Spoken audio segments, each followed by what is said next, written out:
Okay, so whenever people are calling in the office to have their boiler service, our help desk team asks them, do they have any other appliances in the property that need service, such as cookers, tumble dryers, and things that get gas fired here. It's very, very important that these sorts of gas appliances are serviced regularly as well.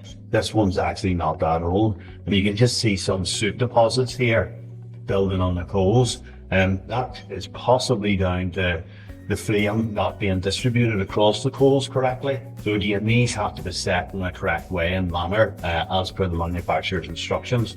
There's also a base plate in here, and you get cracks in it. It can cause some flame distribution problems as well.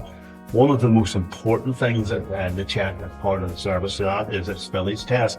Is to make sure those flue gases are going off the chimney and not entering the room. And carbon monoxide detectors are lifesavers for this very reason. You should always have these in a room where you have a gas fire like this, and that's going to alert you should you have any difficulties. And if you require a service to a gas fire along with your boiler, please feel free to highlight that with our help desk team. That can be done through our website, solv'd.com, or by telephoning our office on 02890 45 1010. Thank you.